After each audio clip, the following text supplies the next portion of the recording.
Thanks. Again, I want to echo John's gratitude of all those who serve in this ministry. John and Pete Foster, grateful for the selfless effort that you make, and as well as for all of you who, whoever that is, that we have three resources: our time, our money, and sort of who we give ourselves to, our energy, for lack of a better word. And time is a pretty precious commodity, and I recognize that. And so by you giving time here, we try and steward that and make sure we steward that well, because it's a pretty precious resource. So after being a pastor and a therapist for 30 plus years now, there's been a truism just about every season, every holiday season that I've been fortunate enough to be in this position. And the truism is the sense that people either take the misery they have and they push it aside, and they choose to simply engage in the season and the joy and all of that exists, or the misery engulfs them. The reality is almost oppressive.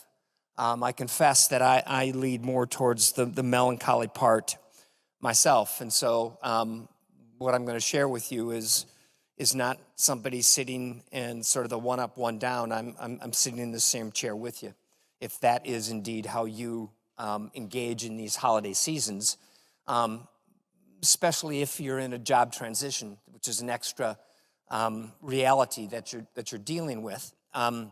Last week I had a conversation with a gentleman in his early 50s, and he's just got let go from his job from one of the big layoffs that occurred, and he was not in a good spot. But my conversation with him really changed what I was going to share with you this morning. And that's what I want to just take a minute or two and share what I shared with him. And what he asked me was simply, Steve, can you help me with a plan to get through this season? He knows he runs more towards the melancholy, the reality of a job loss that he didn't really see coming. And so in our conversation, he said, Steve, I just need a plan to get through this. And so what I'm going to share with you is what we came up with. And the plan is not a cure. The plan is just that. It's a plan to navigate the days that unfold if indeed this season historically has brought you more melancholy than the joy that it does have and that it is. And so I'm going to share that with you. And it's really sort of 7 points, 7 things that if you do each day, I believe will help you navigate that particular day and navigate a season. And so they're not rocket science, but here they are. And this is what I want to share with you. Move every day. Exercise, move. Every day, put some movement in. Every day, clean, fix, or straighten something up. Simple as that is, a drawer, some old books, take them to half-price books, whatever it might be. But clean, fix, or repair something. Pray every day. Pray every day. Read something edifying or for enjoyment. Not a trade magazine, not a job posting, but read something that is enjoyable, that is edifying. Hear and listen to music. So every day move. Every day clean or fix something, straighten something. Every day pray. Every day read a little bit. Every day listen to some music. Every day do something for someone else. We're not talking scope or magnitude of any of these. Just engage in that activity. And finally, the 7th one is laugh. Laugh.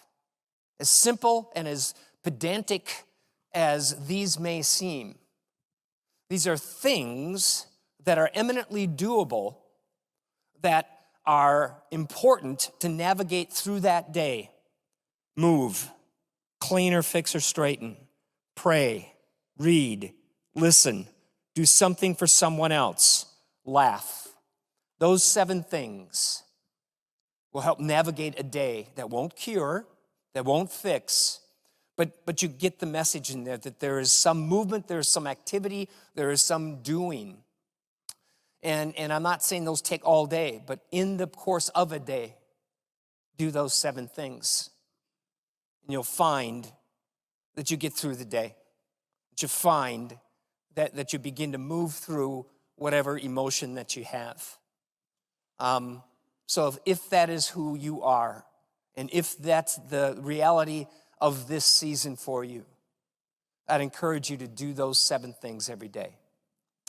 Again, thank you for the privilege of coming before you. I'm not going to take your time. You didn't come here to see me. You came to get some good information. And this ministry has been something that I personally have loved and am grateful for all who have served in it through, like John said, over 15 years. So let me just bless you. Lord, what you brought to me this morning on my drive in, knowing I was going to spend a little time here, was a scripture that is familiar to most. It's a scripture that I want to pray and bless over those souls here.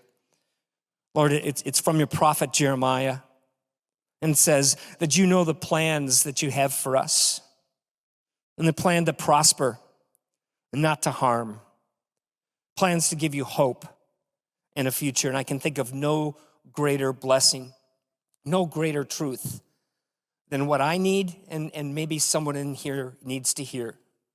That's who you are, Lord. So, Lord, we trust and we surrender ourselves to your plan, because your word says to prosper, not to harm, and to give hope in a future. And so, Lord, if indeed this season is bringing a heaviness to anyone within my voice, may these 7 things help to navigate that day. But it is your power, it is your strength, it is your presence where all hope lies. And so, Lord, that's what we give back to you. We give to you the willingness to give you the power for our future and to trust your plan. So, Lord, may this morning be profitable for everyone here. It is in your great name I pray. Amen. Merry Christmas, guys. Have a great morning. Thank you, Steve. Yeah, Steve was the original starter of a meeting back in the 2008, 2009 crisis, if you want to call it that, to minister to people because there were so many people losing their employment. And it evolved into what we have now, and we're really grateful for it. So with that, I'm going to hand the microphone over to Pete Hernandez, one of the pillars of Frisco Connect, who you may recognize from South Lake Focus Group as well. And he's going to take it from here. Thank you, John. Good morning. How's everybody doing this morning? Fantastic. I'm really glad you're here. You're in for a treat. John does a great job of teaching us the right leadership principles. And I love the topic that he gave us in terms of, are you a manager? Are you a leader? Or are you just a bad boss? So we're going to be able to talk about that a little bit later on today. I wanted to recognize some people in the room that have been supportive of us for over the years, and make sure you guys all know who they are. First of all, from Thomas Edwards Group, we have Sharon and Sophie here. I'm not sure Hadley's here yet. They're a recruiting firm, folks, and they specialize in finance and accounting, and now they're also doing HR and IT recruiting. So if you don't know them yet, by all means, come on back there and shake their hand and get to know them a little bit. Jeff Morris, the creator of Career DFW. Where are you, Jeff? Way in the back over there. Career DFW, guys, if you haven't been on that site yet, get on there, especially the calendar that has all the events that we have going on during every single week. Ron Layton and the pit crew. If you guys don't know the pit crew yet, by all means, a practice interview team here in Plano, get out there. If you think you're good at interviews, I will correct you. Get out there and go through a practice interview. You can watch people being interviewed and learn from that, be part of the audience and give feedback, or you can also arranged to be interviewed so that when you go for the actual thing, you're much better prepared because they give you something nobody else will do in an interview process, and that is feedback. So I would encourage you guys to go out there and see them. They're in person every week except for the fourth week of the month where they're online only. So if you know anybody outside of this area that can be there in person, by all means share that contact with them. That black and white card on your tables is the one you're supposed to refer to. So again, Ron Layton is the leader of that gang. Sonia Lowry, where are you, Sonia? Sonia runs an exec group with us every Monday. So if you're director level and above, come see me. We'll get you hooked up. Let's see. Bob Ernst, where is Bob? Bob way in the back over there. He represents Edward Jones. And no, he's not here to convert your 401k. He's here because he's got a ton of contacts. And that man's been part of this network for quite a while. And he can also help you if you're looking for a contact at a particular company, or if you are interested in Edward Jones. Obviously, Bob's your man, former Navy pilot, stand-up guy. Let's see. Well, Trevor Houston, where are you, Trevor? Trevor in the back over there, who you know. So he's got his cards on the table as well if you want to know more about that. And then lastly, from Leads Online, we have 2 recruiters here. Where they go? There. Come up here, Jenna, Julie. And they have a couple of jobs they want to announce real quick for you guys.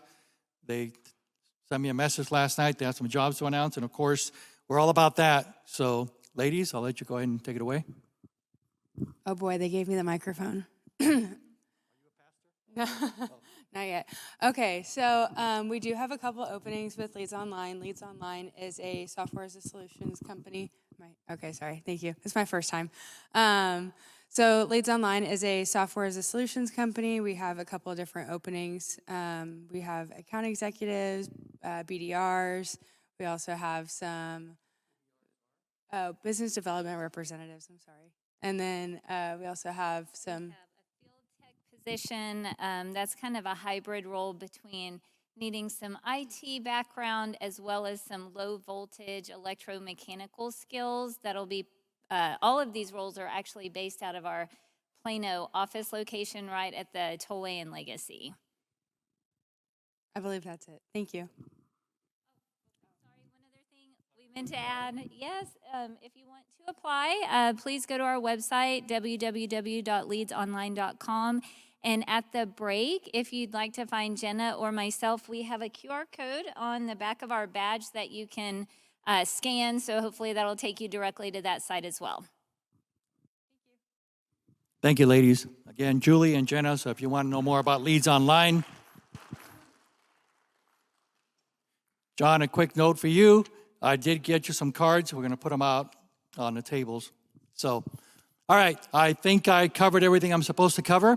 Again, thank you all for being here. I really appreciate it. Great way to end the year, make you guys better leaders for that next job you're going to get in January, right?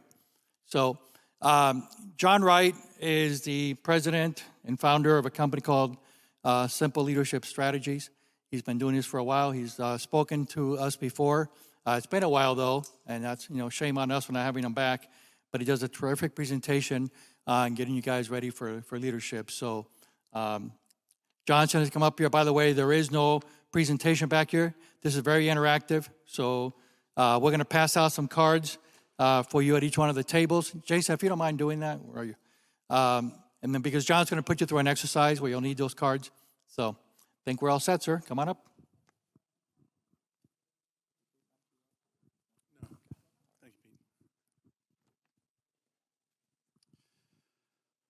Thanks, Pete. John, thanks for being MC. And Steve, love those 7 simple things. Simple doesn't mean easy, but these are good stuff. And please, let's say a prayer for Foster. Thanks to him for inviting me back. When I was 17, sounds like the beginning of a Frank Sinatra song, but when I was 17, I fell in love. And as often happens, the fall after we graduated, we found out we were going to be teenage parents. And it was okay with me because I was in love with Karen and I wanted to marry her anyway. Her parents, her mom didn't feel the same way. Her mom tried to talk her into having an abortion. Fortunately, that didn't happen. But what does this have to do with leader, manager, or bad boss? Well, one Wednesday evening, I went over to Karen's house and I talked her into marrying me. And I said, let's just get married Saturday. We're going to go to the Justice of the Peace, and we're going to have a good life. And angels must have been with me because she said yes. But here's the thing. The next day I go to work. I still can't believe it, 53 years ago. And I said to Mr. Obitz, who was a department manager at Montgomery Ward's men's clothing department, told him my situation, that I needed off on Saturday to get married. I was hoping a little understanding and compassion. But he said, you can't have off. I said, why not? He said, I don't have anybody to work for you. I said, well, you can at least work one Saturday. I know he normally works Monday through Friday. You can work Saturday for me this one time. No, I don't work Saturdays. So on Saturday, October 7th, 1972, I went to work from 10 o'clock to 5 o'clock. Went home, took a shower, put on a suit. My best friend took me over to this pastor's house, and Karen and I got married at 7 p.m. Not because it was romantic, it was, but because I worked for a bad boss. A really bad boss. And a year later, I go to work for a man named Jim Yoke. He worked for Benson Optical in the Wilmer Eye Institute at Johns Hopkins Hospital in Baltimore. And Jim Yoke changed my life. He got me to read How to Win Friends and Influence People, which led to Think and Grow Rich and the Power of Positive Thinking, and it just changed my world. Went into retail optical, spent 30 years doing that. Ended up owning 2 Pearl Vision Center franchises, was a district manager for Walmart in their optical division, had a great career. But mainly I was a happy and successful person because of Jim Yoke.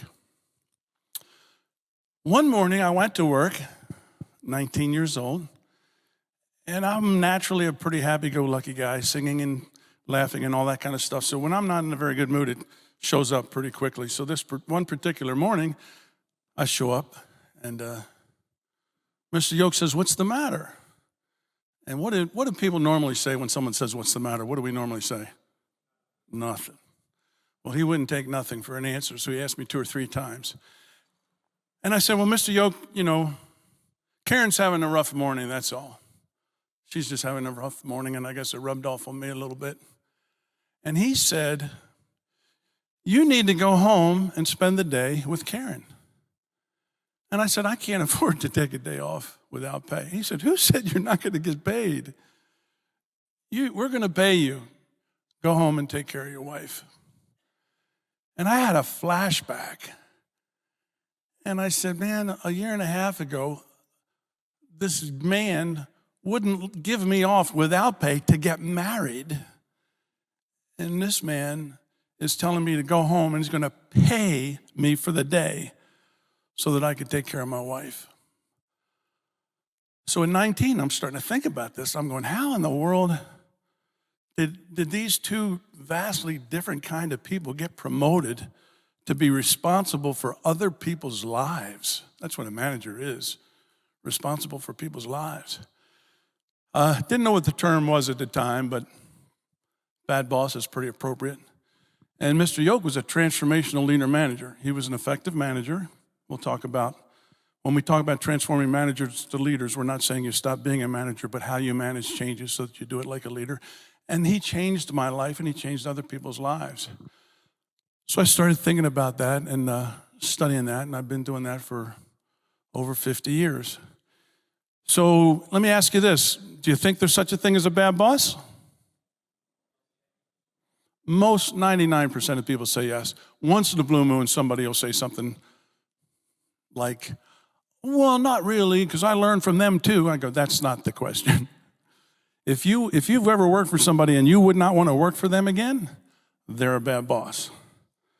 And if you've ever worked for someone and they changed your life, not just advanced your career, not just help you become successful in your calling or your profession, but made you a better person, that's a transformational leader manager. So to make this a little more applicable and understanding of what's going on here, and when I say what's going on, I'm talking about this problem of organizations having too few leaders, too many bad bosses. And certainly too many mirror managers. I want to know what your experience is, okay, or what your experience has been. So Pete handed out this little piece of paper on the front or the back. It doesn't matter, wherever there's space.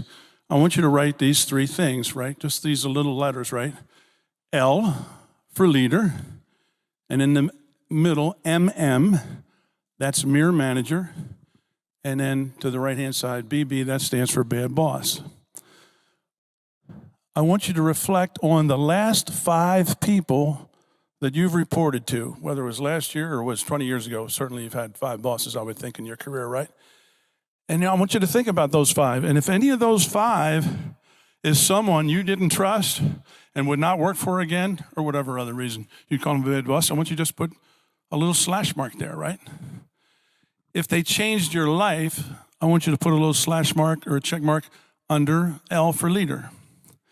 Now, mirror managers, they're in the middle. Bad bosses make bad things happen, and transformational leaders change your life. Mirror managers don't do either. They don't run you off, but they don't change your life either. They just do their job. So if you have somebody who just did their job, check that, right? So just take a second. You should have 5 check marks. And then when you're finished, I guess if you just put them in the middle of the table, and Pete, you, or if you want to have someone help you, collect those, and we're going to add them up, okay? So let me just give you a minute to do that. Sure.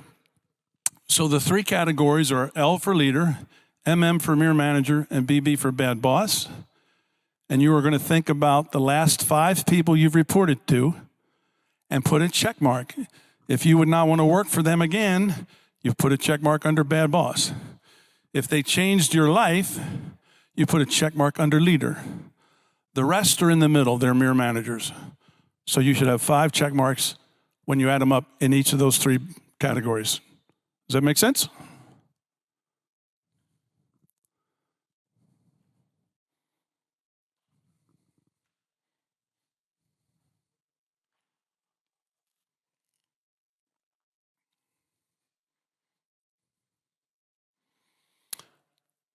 Now, when he collects them, we'll give you these percentages at the end, but I want you to see, and I'm curious to find out if your experience has been like most people's experience. I started doing these surveys 20 years ago, and these are the percentages that we had then. And I'm going to bet your percentages are within 2 or 3 percentage points of this, right? Only 30% of managers, and this is at any level of the organization, are considered transformational leaders, the kind of people that change people's lives. That's less than 1 out of 3. 25%, that's 1 out of 4, are bad bosses. These are the people that shouldn't even be managing people. Very talented at what they did as a doer, that's why they got promoted. Knowledgeable, experienced, talented at their job, but managing people is a whole nother thing. And the rest are in the middle. So we've got a couple issues that we've learned over the last 20 years. And that is, these numbers have barely changed. Now, about 3 years ago, a light bulb finally went on. Those of you that are familiar with Gallup, and they talk about employee engagement, they have said for almost 30 years that give or take, only 30% of people are engaged at work. The rest are disengaged or actively disengaged. Well, after almost 20 years of doing this, I looked at the ratios that I just mentioned, and a light bulb went on, and I went, what are the odds that only 30% are engaged? That's the percentage of leaders that we have. So why are people engaged? It's the relationship they have with their immediate supervisor. Can you give me a volunteer to add them up for me? So we just need all the leader totals, all the bad boss totals, and all the mirror manager totals. Add all them together and then divide it. So we're going to come up with percentages. So just think about that for a second. A lot of organizations talk about employee engagement, but they don't talk much about leadership. But that's the link. the main reason people are engaged is more because of the relationship they have with the person that they work for than anything else. It's not the only thing, and it's not all the time, but in the vast majority of cases, that's the case. And I remember thinking that when I was younger and I worked for Mr. Obitz, who was clearly a bad boss, and then Mr. Yoko was a transformational leader manager. And then many years after that, 1999, when First Break All the Rules came out, Gallup's first book on all this stuff, they said that people don't quit their company, they quit their boss. And I thought, man, that was like my very first job. I quit my boss because he didn't care about me. And he said that the people go to work for a place for a lot of reasons, but the reason they stay and the reason they do their best work is the relationship they have with their immediate supervisor more than anything else. And I've just seen that over and over again. You know, and I know you've seen it too. A really, really, really talented leader goes to another organization, and often people that worked for them leave and go to work for them somewhere else. I've seen people turn down promotions at another company because they work for this person. And they've been around long enough to know this is rare. I trust this person. And because of that, I trust the people that I work with. And another $10,000 a year ain't worth it.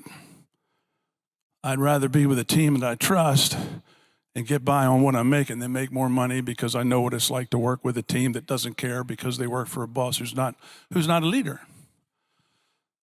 So what does this have to do with you and you going to a prospective employer and being able to position yourself and solve a problem that most people don't even know really exists? So let me talk to you about that for a second. If I go to most companies, tell them what I do, I transform managers and leaders, and that's easy to say. The more uncomfortable part is you've got to identify these people. And if it's true that 1 out of 4 managers shouldn't even be managing somebody, and in 75% of the cases, you don't know who they are. Some of them you do, but you put up with it because they make you so much money. But most of them, the only people who know they're bad bosses are the people who work for them, and they're not talking. They're not stupid. They know the quickest way out the door is to complain about their boss or go to their boss's boss who probably hired them or promoted them, and they're a bad boss too in all likelihood. So this is an issue. So to identify bad bosses and improve them or remove them, and then transform managers into leaders, and to know what percentage or what, I've never met a company that does that already. Oh, they have training programs, and they have leadership programs. But if you ask them how many are leaders and how many are managers and how many are bad bosses and how do you know, they don't have an answer to that question. They evaluate them at the end of the year, but they evaluate them on everything. Their productivity and mainly some kind of metric, key performance indicators.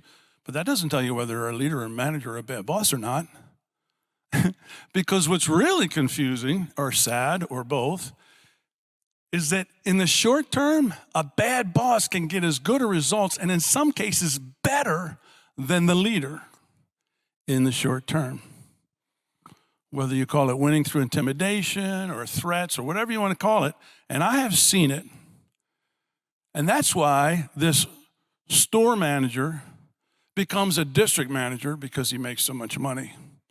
And then he becomes a regional because he intimidates everybody to do things his way. And it does make money. And then he becomes a vice president.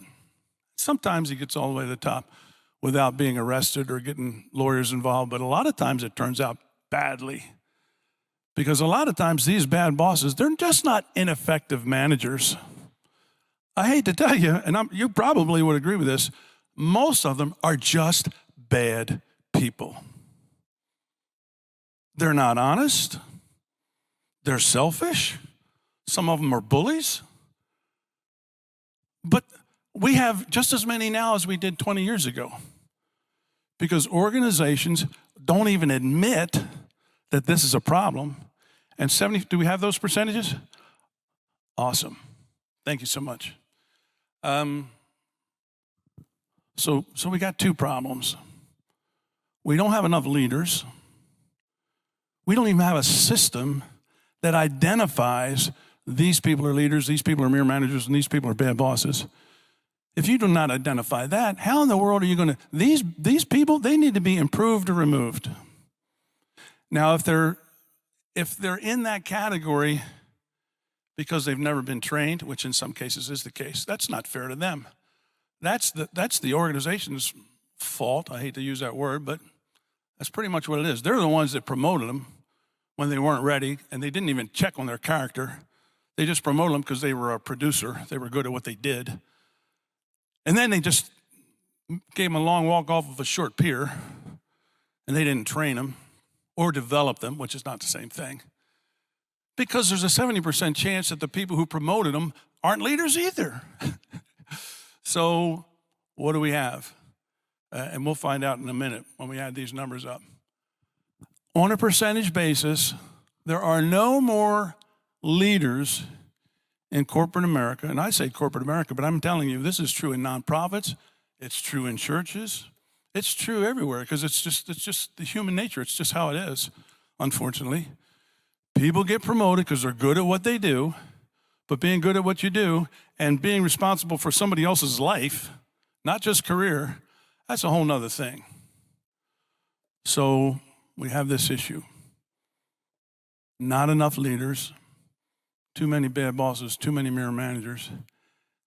We're not even aware. We don't have a system to measure that. We do not admit it. And whatever leadership we're doing, it is not working. We have no more leaders now than we did 20 years ago. And we got the data. If you want to look at a good book, it's called Leadership BS. A Stanford professor of business out in California wrote a book called Leadership BS. And he comes out and says, this stuff isn't working. They go to a leadership class, but it does not change them. And there is a difference between training and development. Training just improves the ability to perform a task or a function. And you can train almost anybody with the right processes and the right tools and so forth and so on. But leadership, that's not a training thing. That's a development thing. People have to change. And it's a process that we call transformational learning or heart learning. You have to have a system where people look at what's going on, look inside themselves, and admit that they're not doing what they could be doing, that they themselves have to change first. That's hard to do. It can be done. But that's the challenge. So I'm going to give you what our framework is so that you can do some self-analysis and you can be on this path, and then you can help other people. And as you interview and as you look for the right position, whether you're hired in a management position or not, if you have an understanding of this and you can speak intelligently about it and bring it up, if it's appropriate in your interviews or when you're having a conversation with anybody about your differentiating proposition, that you are a transformational leader yourself, whether you get hired for a leadership position or not, and that you have a process to help create other leaders, you're going to change people's lives. And you don't even have to be the manager to do that. And I know everybody in this room's experienced this. You've been on teams where there's the leader who runs the team or the company or the department, but there's really somebody on that team that everybody looks to and respects and follows, and so you can be a leader at every level and become that yourself and speak intelligently about that. So we'll add this up before I'm finished, but what we have seen over the last 20 years is that the ratios have not changed. And when I speak with an organization, and 9 out of 10, more than that, when I explain what I do for a living, they say, oh, we don't have that problem. We've got that covered. And I've spoken to their employees, and they don't. particularly the HR people, but sometimes even the leaders themselves. And they're not big companies. They have 100, 200, 300, 400, 500 employees maybe. Some have leadership programs, some don't. But if I can have a conversation with them long enough, and I ask them the question that I just asked you, and I do the math, and it's worse in some people's experience. When you say, do you believe there's such a thing as a leader, somebody who's a mere manager, somebody's a bad boss? Yes, yes, yes. What do you think the percentages are? What's your experience? It's worse than what it is. A lot of times people go, oh my goodness, 50% of people are bad bosses, or 70% of people are bad bosses. Only 10% are leaders. I'll tell you what ours is now, so when we add this up, you can hold me to whether or not the comparison has changed or it hasn't changed. So 20 years when we started doing this, 30% were considered to be life-changing leaders. 25% were considered to be bad bosses. And 45%, oh, you did the math already. Wow, that's amazing. 45%, that's exceeding expectations. Good job. How fascinating. 45% mere managers. As a rule, that hasn't changed. When I ask these people that I'm approaching as a prospect, what's your current process? You do believe there's such thing as a bad boss. What's your process for identifying those people and improving and removing them? Improving them or removing them? And what's your process for transforming managers into leaders? And how do you measure that? I'm not exaggerating. They never have an answer. Oh, well, we got all kinds of training programs. We have it online, and we do. I said, that was not my question. What are you doing? Obviously, you're doing something. But how many are this, and how has those numbers changed? So it's a problem. If you just, and I think this is simple stuff, but if you just think about it, and I know you've all experienced this, and if somehow you can bring that into this is what you have to offer when you go to work for your next opportunity, whether you are actually a manager or you're just a member of a team, because leaders at every level, you can be that person. If you understand this and can help them solve this problem, I think it's a differentiator. So 20 years ago when we started this, we said only 30% were life-changing transformational leaders. In this room, 31%. So in 20 years, we have no more leaders on a percentage basis. Here's interesting. 20 years ago, 25% were bad bosses. In this room, your experience, 34%. Mere managers, 35%. So this is fascinating. So to this day, if you do the Gallup stuff, they'll tell you 30, 31%, give or take a percentage point. That's how many people are engaged. But that's all they talk about is engagement. They don't talk about leadership. But that's the connection that most people don't get. They want to improve employee engagement. But the way you improve employee engagement, the way you go from 30% engaged to 40% engaged is to go from 30% leaders to 40% leaders. But they're not doing it. And this is proof, in my opinion.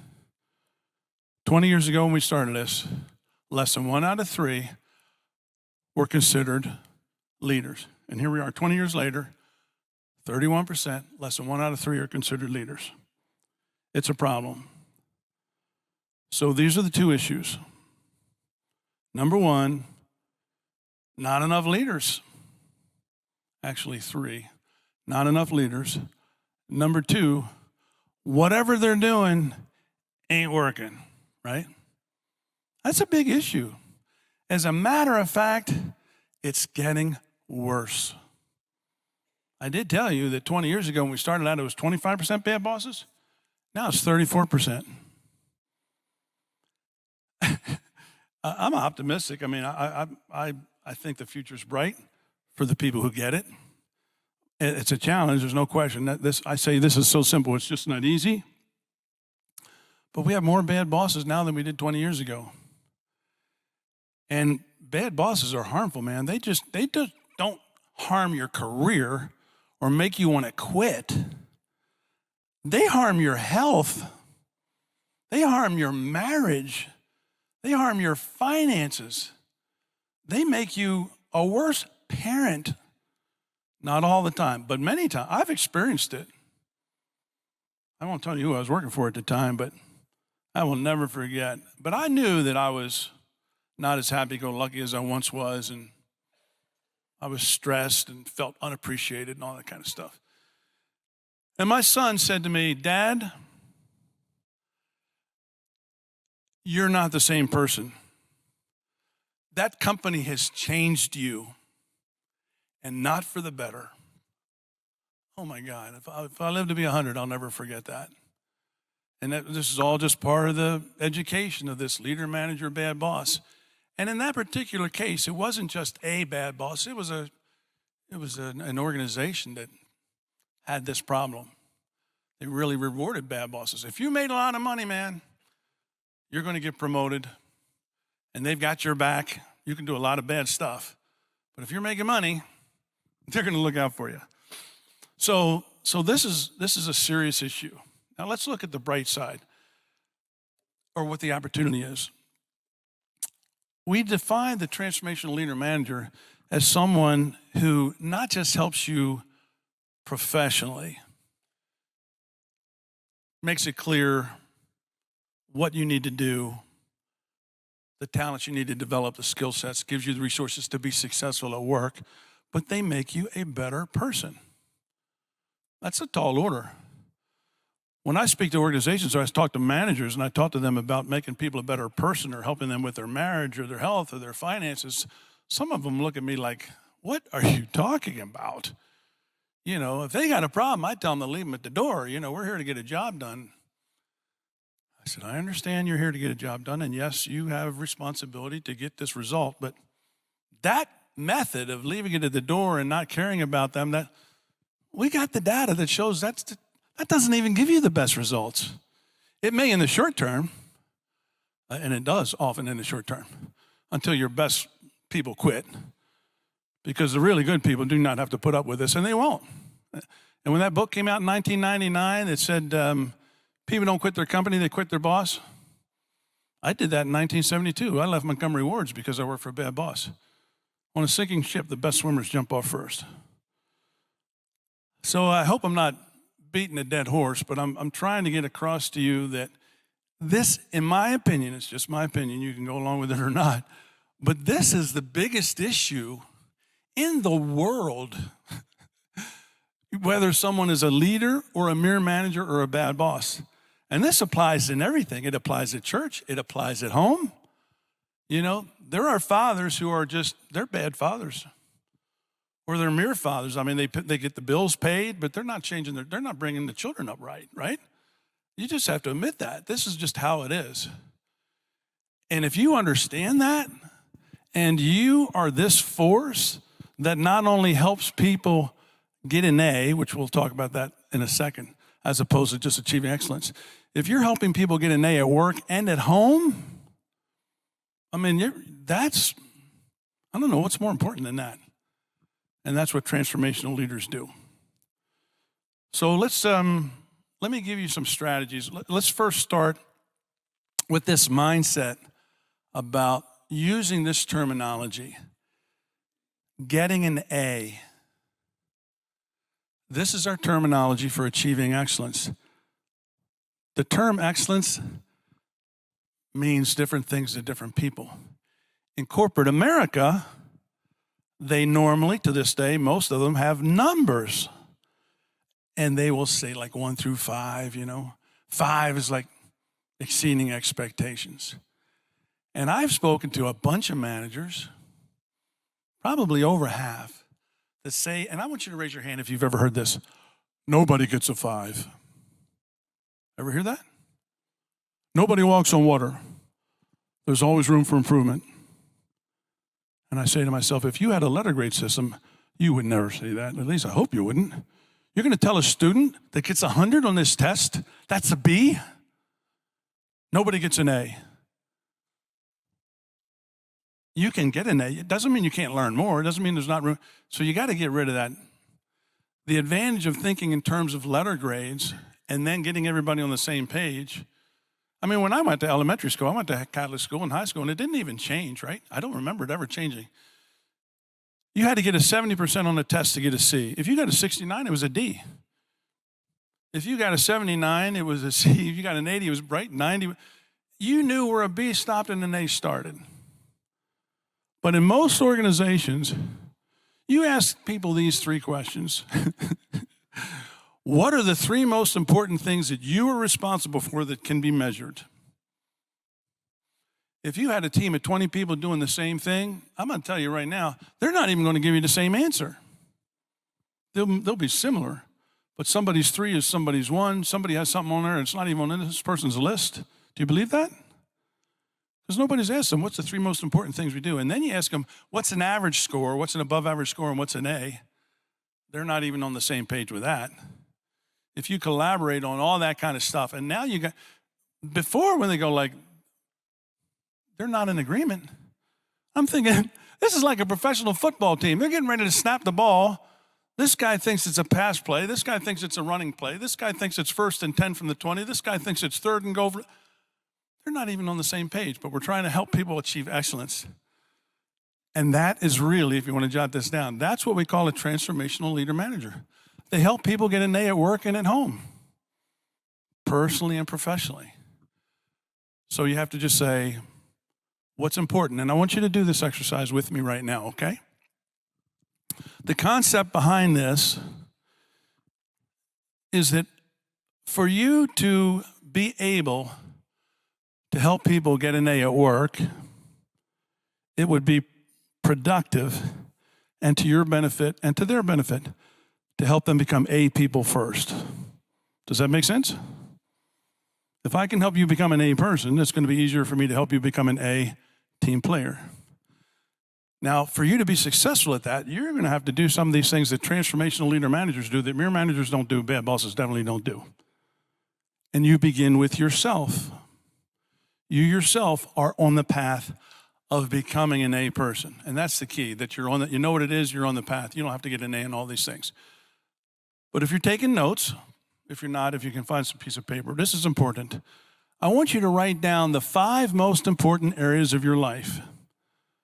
Now, I'm going to tell you what mine are. People say I shouldn't do this because it influences people. I don't believe that. You're going to write down what's important to you. But for me, it's God, family, and friends. That's one category. My purpose, my health, and how I handle my finances. I mean, God's at the top of the list for me, but I see people, God doesn't even make the list. I think it's valuable for me to know that. Some people, family is one thing. Some people, family is one line, friends is another. Some people, they break out family. They put marriage, and then they put parenthood. This is your list. So just take a second and write down the 5 most important areas of your life, okay?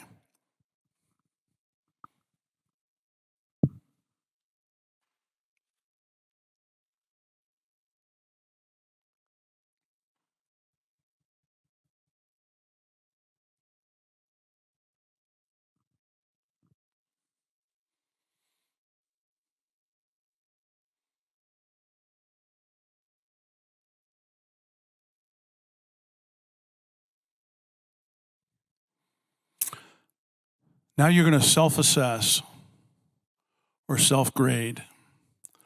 Let's go back to our letter system. John Wooden passed away a couple years ago. I understand was voted by ESPN as the greatest coach of all time in any sport. Only guy to have an undefeated season, multiple championships, most wins. He was a transformational leader. And this was his definition of success. Success comes from the self-satisfaction of knowing you have done the very best of which you are capable of. That's an A. So I'm going to ask you to give yourself, if you know in that particular area you're doing the very best of what you're capable, give yourself an A. That's not hubris. That's not pride. Just give it. Doesn't mean there's not room for improvement, but it's an A. But in most people's cases, if they were honest with themselves, they'll go, I'm pretty good, but I know I'm not doing my best. Not all the time, not consistently. I'm just going to give myself a B. Or maybe you're just average. Maybe it's a C. In some cases, it's below that. Particularly women, when they put self-care down, not uncommon at all for them to go, I'm terrible at this. I don't take care of myself. I take care of, everybody else. But nobody gets to judge you in this. Your letter is your letter. But give yourself a letter grade in each of those 5 areas, right? Are you average, above average, or are you already excellent? Give yourself a second.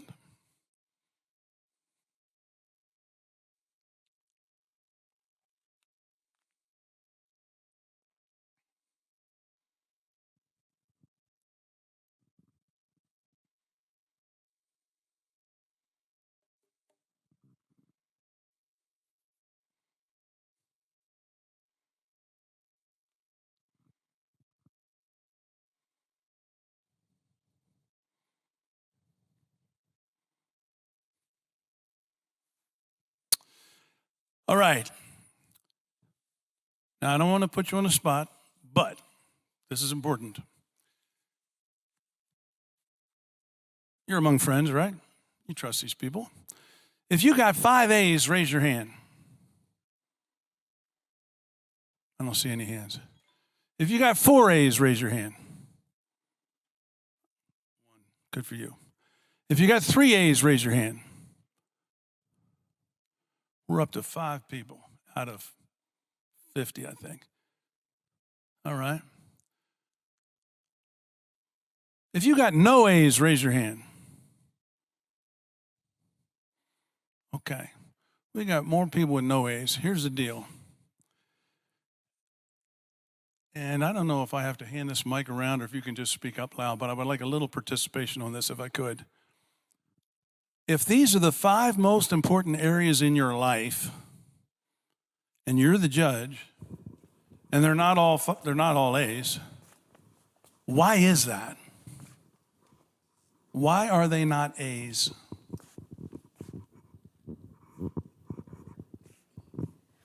I think maybe it's just hard to find time to put so much effort into 5 different areas. I think for me, that's what I found is, some areas I focus more on. So maybe there's even a ranking in these 5 that I put more effort in, and then others slip a little.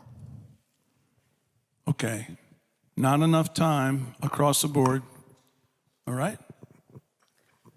Thank you. I don't know if this is true for everyone else, but I find that at different points in time, I'm prioritizing different things. So not any one thing is getting consistent priority. So it averages out to maybe less than an A, for me at least. Okay. Hard to prioritize all 5 at any given one time. Is there a third one? I could just make better choices. I could just make better choices. Okay. Yeah. Sometimes I choose the easier thing over the harder thing, for sure. Okay. Let me ask you this. Is it possible to get A's in all 5 areas? Yes, sir? I'm not sure it's possible. And one of the reasons that I gave myself a C on the third one was external influences to fight against you. So I graded myself lower because I have external forces that are fighting what I'm trying to accomplish. And I know I just graded myself lower on that because pushing those rocks sometimes are really difficult. Okay. I want to give you some food for thought. To 2 of these points, and to some degree your point. I think if we're honest with ourselves, and you have to analyze where you're spending your time and what you're doing. Usually, the reason we're not getting an A here is because we're spending too much time on 3 and 4 and 5. We're spending too much time on stuff that ain't even on the list. And we're unwilling to admit that. You got to stop doing certain things. I mean, I don't know if you're scrolling too much or watching too much television or what you're doing. And don't get me wrong, I know you're all working hard, but we're talking about priorities. And so if you are unwilling to admit that I've got to stop doing certain things for me to do more of what matters most, If you're unwilling to do that, just forget it. Whatever you, and I'm not saying you're miserable or you're not successful or you're not a good parent or, you know, you don't contribute or you're not a good person. I'm not saying any of those things. I am saying that it is possible to get an A in all those areas, and for you to do that, you just need to admit that you need to make some changes. Yes?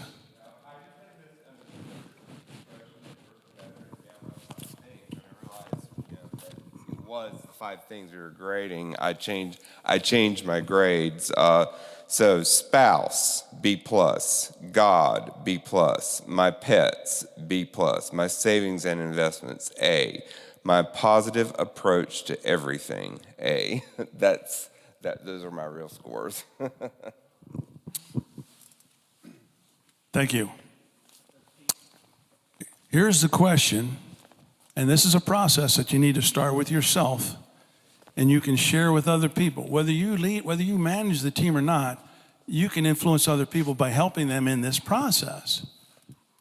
First of all, most of you have never written this down. You've never written down these are the 5 most important things, and you've never admitted that whether you're average, above average, but you're still not an A, right? You have to do that. You have to become that self-aware. Now, in many cases, people will change their letter grade because they're really being too hard on themselves. And if we can just come to an agreement to simplify this, this is how you can simplify it. Those of you in sales can appreciate this, I think. They used to say that don't count your sales, count your activity. If you make a certain amount of calls or you make a certain amount of meetings, or if you do the activity, the results will come. That's what John Wooden's philosophy was. He didn't tell those young boys, young men, I should say, he didn't talk about the score. He didn't talk about the win-loss record. What he said was whether you are practicing or whether you are playing, you give 100% and the score will take care of itself. And that is what led to the most wins in college basketball history. Not even focusing on that scoreboard. So here's how this correlates with what I'm asking you to do. Set the example, and then slowly but surely influence your family, your friends, people on your team to do this. Because you're helping them become an A person in their world. It's their 5, not your 5, right? And here's how you do that. In each of those 5 areas, in each, you have to think and reflect, what are the 3 most important habits that I can do in that area? And then you give yourself a letter grade in those habits. If you do them as well as they can be done and you do them as consistently as they can be done, then that's an A. But if you look at something else, let's say take health. This is the most common one. Most people do not drink enough water. I mean, how simple does that get? Including me. Most people don't eat enough fiber. You're supposed to get 30 grams of fiber. The average person, if you're older, maybe more, the average American gets 15 grams of fiber. I mean, how many years have you been told you need at least 5 servings of fruits and vegetables? Most Americans don't do that. You need at least 30 minutes of exercise a day, 5 days a week, whatever that math is, 5 times. I mean, they got all these studies, right? So here we are. We got a health crisis in America. People are not getting enough rest, not drinking enough water, not eating enough fruits and vegetables, and not exercising. What else are you not doing that you know you could? But if you were to write these 3 things down, first of all, there is a very real possibility that you write these 3 things down and you go, I'm doing those things. Well, if you are, change your score from a B to an A. Because I'm telling you, if you're doing the 3 most important things and you're doing them well and you're doing them consistently and you didn't give yourself an A, you're being too hard on yourself. Just my opinion. Go to the next thing. But if you think about the long-term impact of this, there's 15 things. Some of them are daily, some of them are weekly, some of them are monthly. But you pick one thing, you pick one habit until you don't even think about it. I mean, and there's no things that are too little or too big. It's your list. But think of the power. This is focus. This is customized prioritization. You've come up with these 5 things, right? You've come up with what are the options. and then you pick one, right? I don't want to overcomplicate this, but you're smart people. I'll give you one more tactic that goes along with making sure you're doing the very best thing, one thing at a time. When it comes to in an area, if you're not an A, there's 4 primary reasons. There's something you're doing that's taking you in the wrong direction. Whether it's finance, whether it's health, whether it's your marriage, whatever in the world it is, relationships. There's something you need to stop doing. You need to think about that. There's something you need to start doing. You need to say, hey, anytime you say yourself, and we all do it, you know what I need to do? Well, there's your clue. I need to take a multiple vitamin. I need to drink more water. I need to get to the gym on a regular basis. I need to get to bed on time. I need to call my grandmother or my kids or whatever. There's something that you're not doing, you need to start doing. Those are the toughest. Stop doing something that's a bad habit. Start doing something you know you should be doing that you're not doing. The third one is adjust. You're doing something, but you're really not doing it to the best of your ability. A small tweak can make a huge difference. So you adjust something. That's an option. The fourth one is frequency. I do this, but not as often as I should. We're back to like, do I have the time? Am I in the mood? It's like the people who save money when they pay all their bills and they save what's left, they never get anywhere. The people who save their first dollar and then figure it out, it's the same thing, right? I need to do this every day. I need to do this 3 times a week. I need to do this once a month. Whatever it is, you come up with a frequency. Now, when you come up with these options, you pick one thing, right? Out of those 4 things until it's second nature. So here's how you transform yourself first. What's important to me? Out of those 5 areas, what area do I want to see improved first? What are my choices? What do I got to stop, start, adjust, or do something more often? And which one of them am I going to do? Now I'm going to do this until I don't even think about it. And you get yourself an accountability person or a group. You get together once a week over coffee. I'll tell you what I'm working on, and I'm perfect so far this week. Got a new group started last Tuesday. It wouldn't be meeting today, but I'm here, so we moved it to Thursday. But I told them, I know MyFitnessPal is critical. It's just my opinion, but it's hard to get the protein you're supposed to have. It's hard to get 30 grams of fiber. If you do not plan it and execute it, you will never get 30. That's why the average American gets 15. But recording what you eat is like recording what you're spending. If you don't record it, you're never going to be successful. So I told those guys, I'm going to write down everything I eat or drink. I'm not even worried about whether I hit the 30 and the 15. I just have to get in the habit of recording it. And I've done that every day. And I'm going to do that another couple weeks, and then I'll go to the next habit. And I'll pick one thing. I'll say, I'm just working on fiber. I'm just working on, and eventually, hopefully, in 2 or 3 months, then my nutrition is right. Then I got to work on exercise. Now, what does this have to do with being a transformational leader? Well, a couple things. The first, to reiterate the big picture, for you to help people become a better team player at work, whether they're a peer or whether you're the supervisor, your first responsibility should help them to become a better person. And not just a better person, a happier, more fulfilled person. Customized. That's all what the research says. The best managers, the best leaders, people are different. Her 5 is different than her 5, and her 5 is different than his 5. And even if they were the same 5, which they won't be, what he's going to work on is going to be different. What he picks out of the 5. His options are going to be different.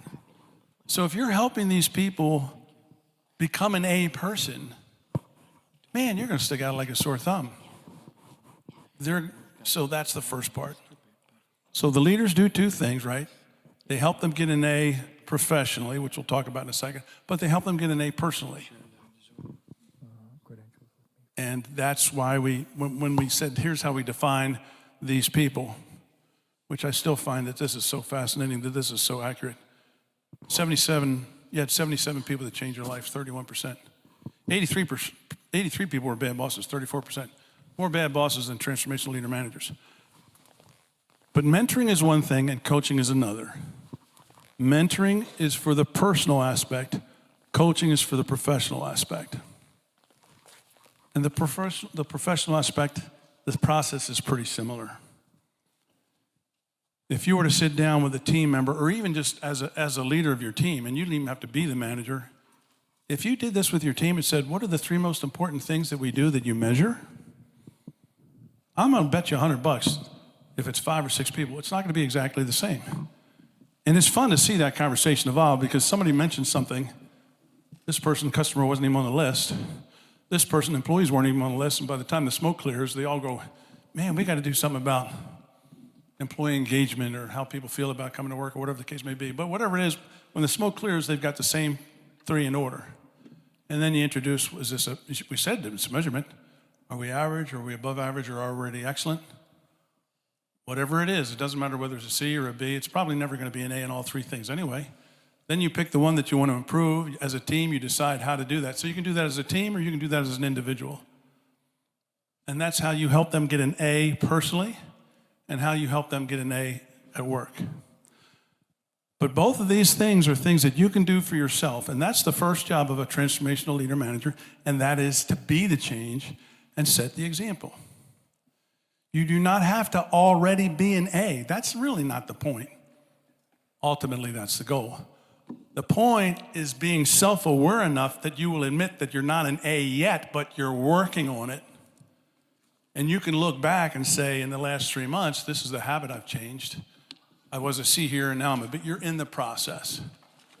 And if you share those things with your team or your peers or your family, then that shows a degree of humility and transparency and authenticity and all that other kind of stuff. So that's a big takeaway. 2 things so far. As you interview and as you look to find the right position and as you present yourself to these organizations and your uniqueness and why they should select you, if you can somehow tactfully and respectfully bring this into the conversation, that this is the impact you have on people around you, whether you are hired as a manager or whether you're just on a team, you know that there's a difference between the right kind of leader and somebody who merely manages, and you understand that, you're in that process, and you can help other people do that. Now, and then the second thing is just being the example. And the example, and the end result. And if you haven't jotted this down, I would encourage you to jot this down because it's part of the terminology, the language. You're helping people get an A personally and professionally. Personally first, then professionally second. Now, I am a stickler for ending on time, and I failed to look at my timer when I got up here, so I need somebody to tell me how much time I have left. 9 minutes before break. 9 minutes. Perfect. That's 10:30 exactly. It's a nice clock right up there. All right. Let me give you the primary differences between a transformational leader and a mere manager. And it comes down to, for simplicity's sake, 5 ways they are different. 5 ways a transformational leader manager is different than a mere manager. The first word is think. They think differently. The second word is they behave differently. The third word is they perform differently. The fourth one is they focus differently. And the fifth one is they relate differently.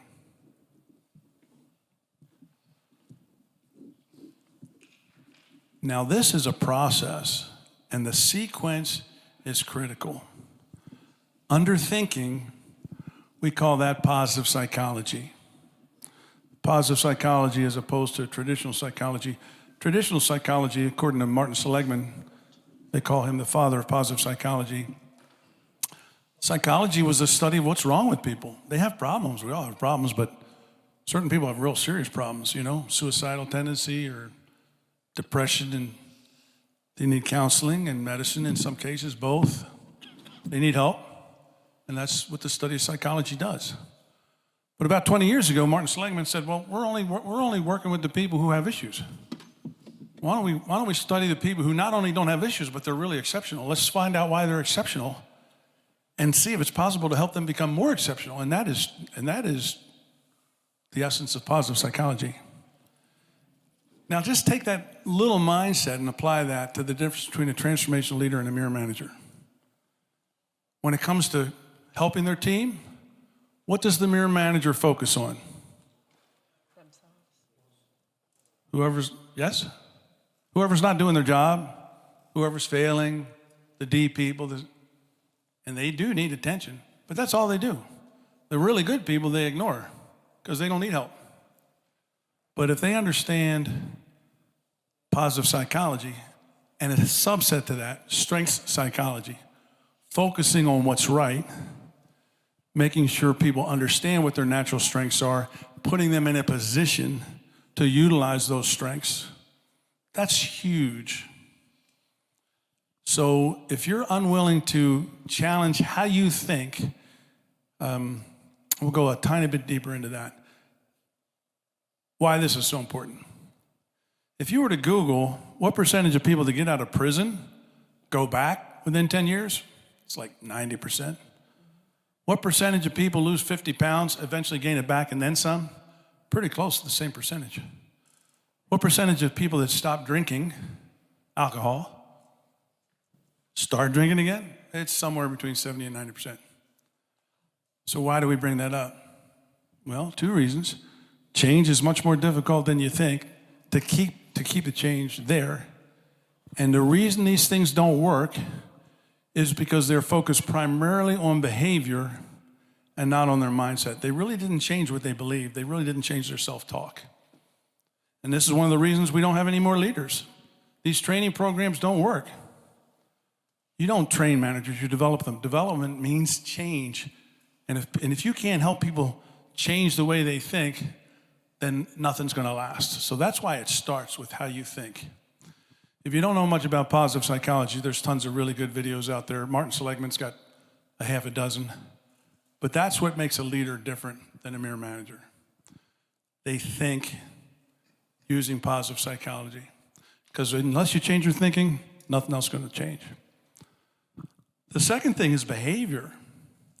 They recognize what mere managers do, especially bad bosses, like they don't walk their talk, or they act like, whether they come out and say it or not, like Mr. Obit's more interested in his schedule than me.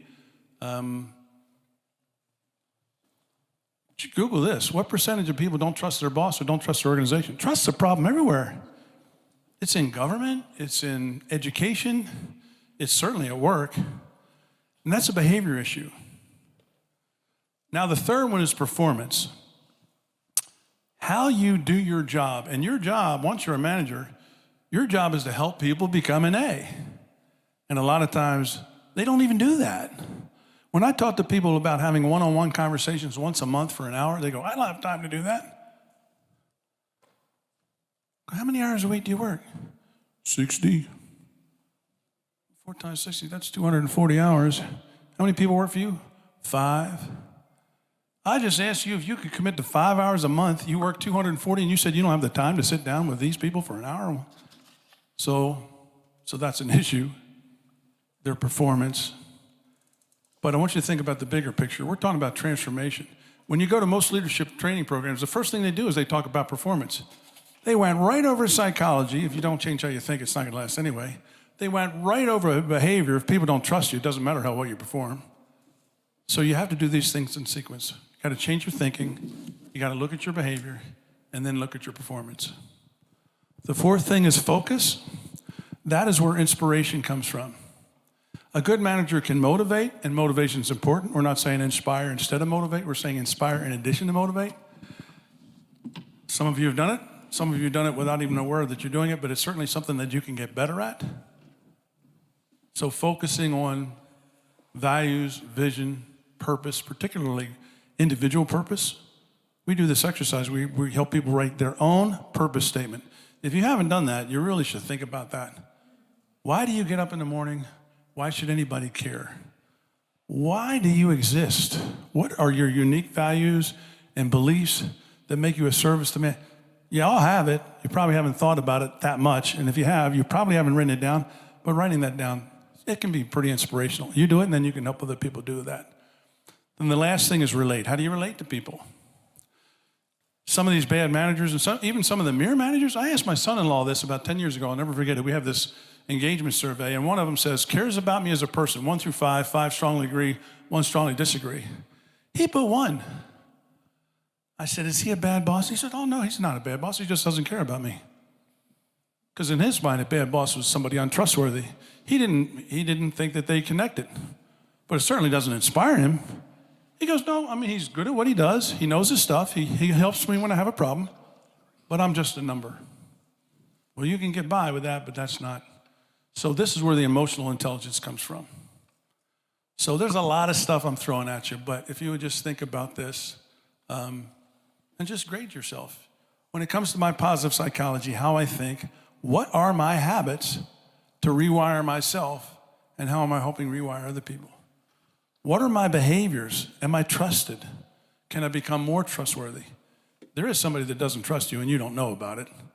Because you didn't intentionally do something, you just disappointed somebody. Maybe you broke a promise and forgot about it, which I've done many times. But if you give this some thought, you can improve your character. You can certainly improve your performance. You can focus more on what matters and help other people focus on what matters. And that exercise that I just gave you is one way to do that. The 5 most important things. And then emotional intelligence, how you relate to people. So that's the big picture on how you can become a better person and help solve this problem, because it's a problem. This has not changed in 20 years. As a matter of fact, it's gotten worse. In this room, more bad bosses than leaders. That's amazing. So it's time for a break. I'll be more than happy to come back after the break if anybody has any questions. Thanks, everybody. All right, so questions. We got a question. I mean, we didn't have a chance much to ask John questions afterwards, so what do you got? Anybody? Hello? Yes, sir, Penn. What do you got? So I'll throw myself in the pile. I'm Penn Hoyt, Director of Marketing in the tech space. John, when you're interviewing, some of the questions you were bringing on up, I'm looking for that good leader, that exceptional leader, that A level.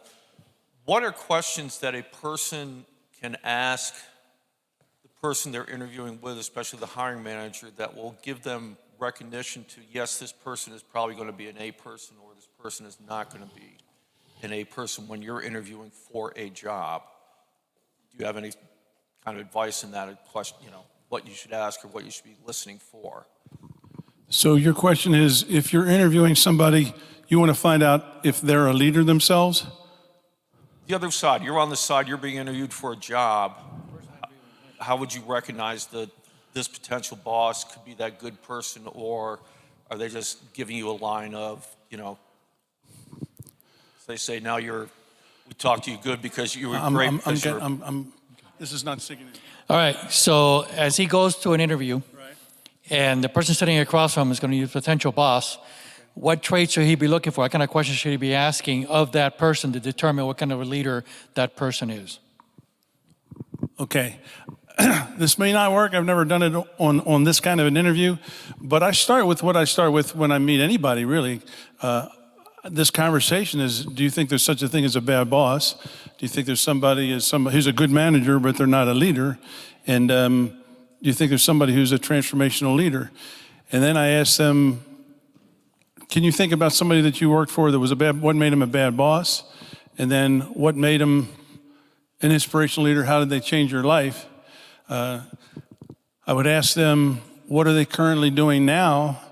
So do they have a system? Do they recognize that if somebody is a bad boss, which is hard to recognize because usually only people who know they're a bad boss are the people that work for them, and they're not telling anybody, they just leave. But I ask them, what is their process for identifying that? How do they improve and remove a bad boss? And then how do they transform managers into leaders? And just that little, when you get their mindset, you're going to pretty quickly know whether you're dealing with a leader or a mere manager by how they answer those, what their view is of that whole leader, manager, bad boss situation. So, Penn, a couple of questions you can ask is, can you share with me the last person you helped get promoted and where did they start, and help me understand the journey that they wanted to get to? That's one way you can ask. You can also say, help me understand your current position in mentoring people, both inside and outside the company. Those are a couple questions for you you can ask. Thanks, Ron. Hi, John. This is Mirza Shuktai. Thank you so much for a wonderful talk today. Just wanted to get your perspective on when you talk about A players and you talk about leaders, good leaders. Who are some of the leaders that you look up to? That I have personally worked for? The ones that you look up to, yeah. The leaders that you are inspired by and encouraged by. Well, the first one was Jimmy Oak. He was the one that hired me as an optician and helped me get onto a path so that I actually had a career for 30 years. And when I read How to Win Friends and Influence People, the reason that impacted me so much was because I could quickly see where his behavior was. And it was, I'd had a couple bosses by then, but he did that kind of stuff. I'll give you an example. So before long, they asked me if I would go to different locations throughout Baltimore. I would fill in when a manager was sick or on vacation. And this one particular morning, I was supposed to go to Fallston up near Bel Air, Maryland. But I came to the Institute at Johns Hopkins in the hospital and supposed to be there at 8 o'clock normally, but Fallston didn't have to be there till 9 o'clock. Well, I'm sitting there outside the office, and Jim Yoke comes in. He looks at me, and he goes to his office. He says, come here a minute. And I was supposed to be in Fallston. I went to the wrong place, which to this day I do that kind of stuff. But he said to me, he said, John, he said, I just want to tell you what a great job you're doing. You're a fast learner. People like you. You got a great sense of humor. You're doing a great job.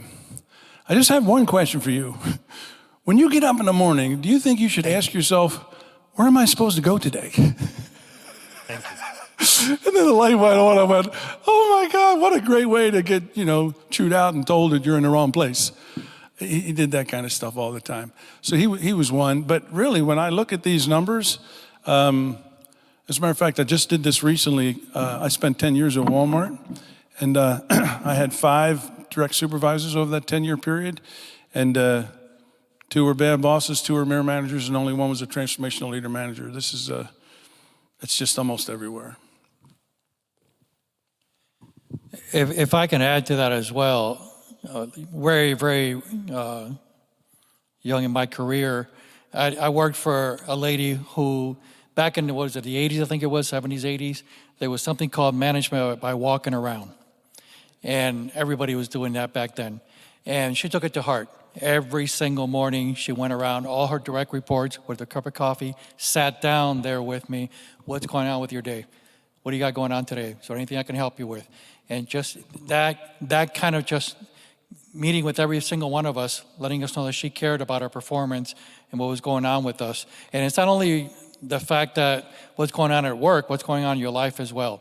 So she knew what was going on with all of us, and she always knew how to treat each one of us. So that, to me, inspires you to want to do better for that person. And that, to me, has always been a definition of a leader that I've always followed. And growing up in L.A., John's mention of John Wooden, who was UCLA basketball coach back then in the 70s. Amazing man. He's written a couple of books on leadership.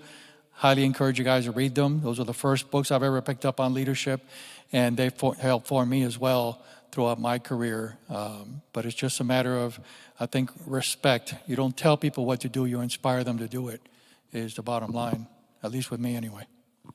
Anybody else? In the back over there, go ahead.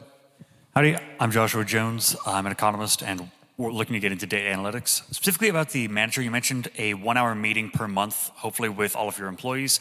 What questions would you suggest to get that started off to try to build a rapport and make them feel they're able to bring up their issues to you instead of it being a trap? We have a checklist, so to speak, and it's got 4 parts to it. The first part is designed to reinforce a strengths-based culture. And the first question or the first comment, and it's supposed to be a 2-way street, by the way. And when I say 2-way street, we now tell that when we have this one-on-one, we try to build into the organization this culture to the team player.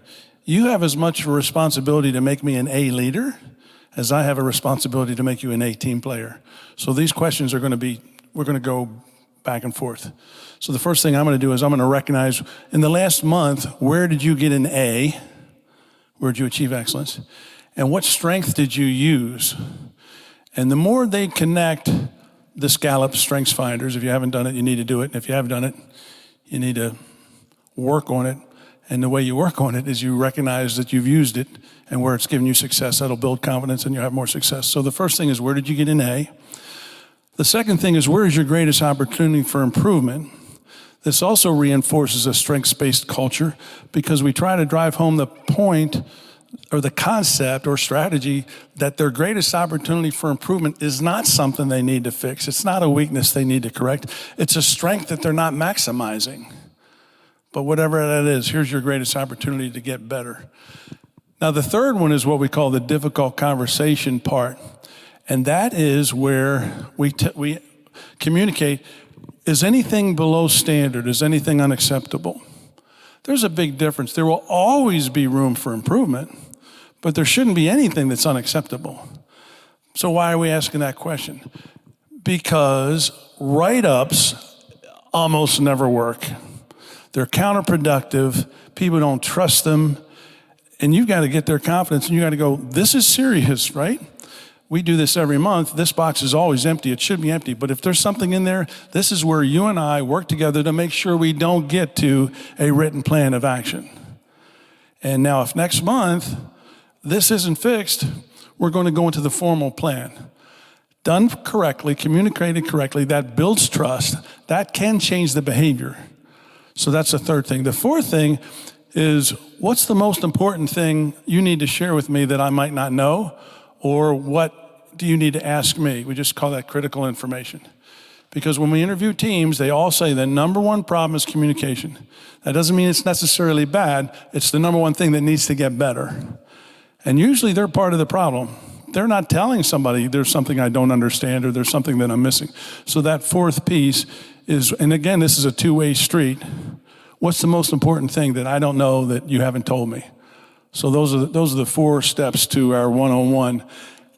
Now, part of that communication thing, we take our personal mentor tool.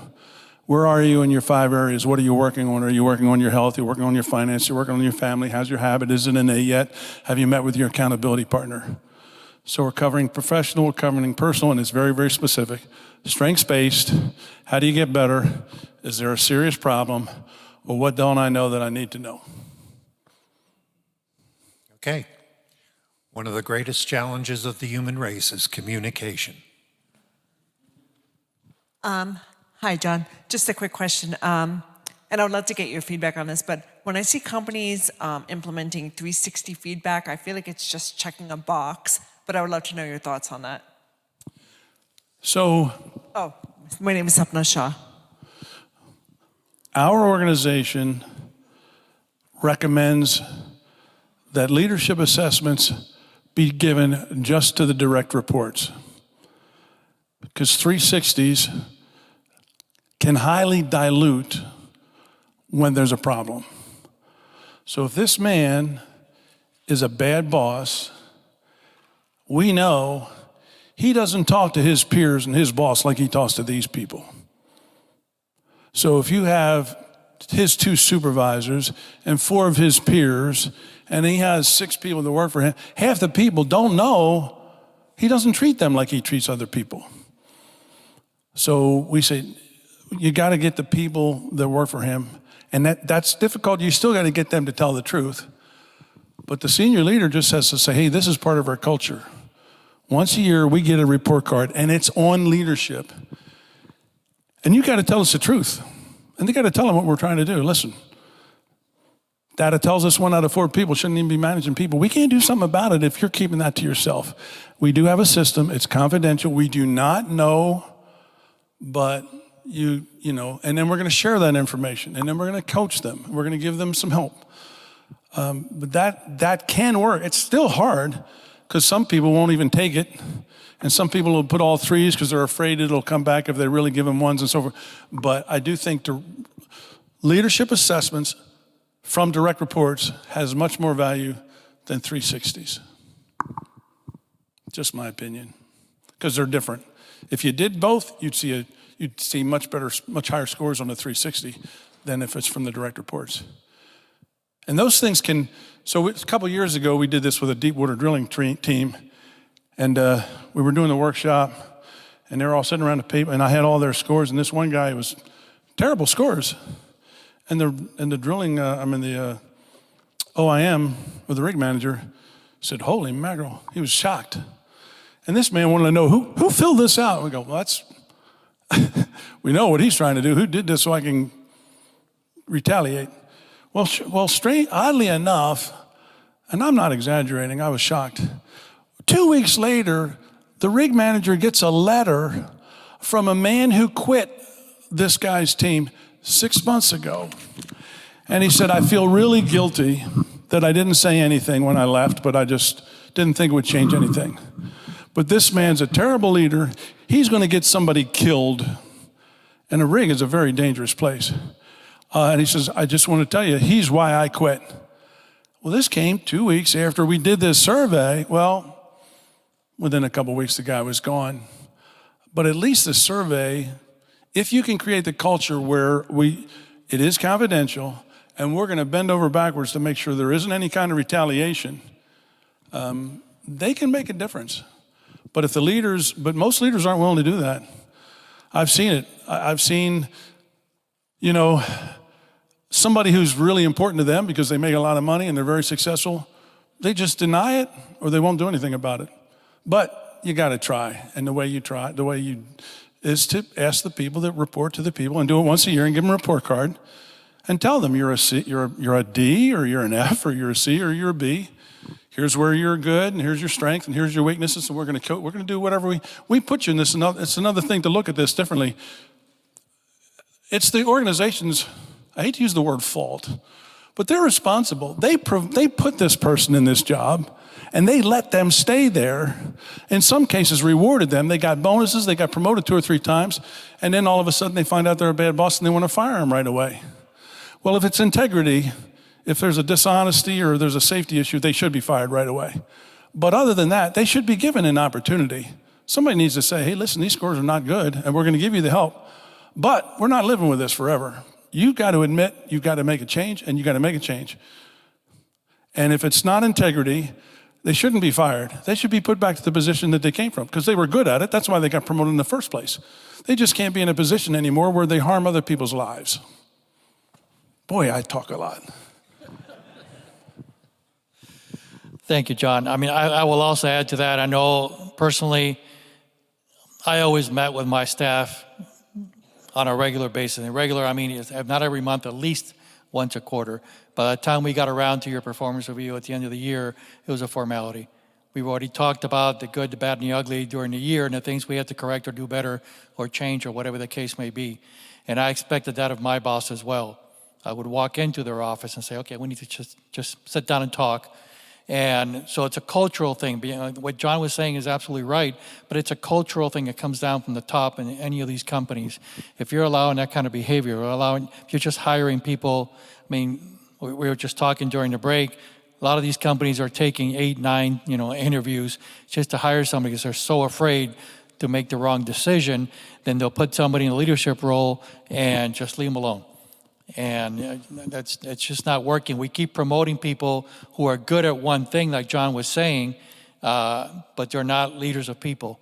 And that just because they were good at widgets doesn't mean they're going to be able to lead Ron or anybody else in this room to do a better job. So, as you all become managers, just keep that in mind. Communicate with your people on a regular basis. Make them feel wanted. We talk a lot about networking and building relationships. It's the same thing when you get hired. You should start building relationships with those people who are your direct reports and the people you report up to. Build those relationships so they're comfortable coming to you with issues and you're comfortable talking to them about any corrective action or anything you have to do in the future.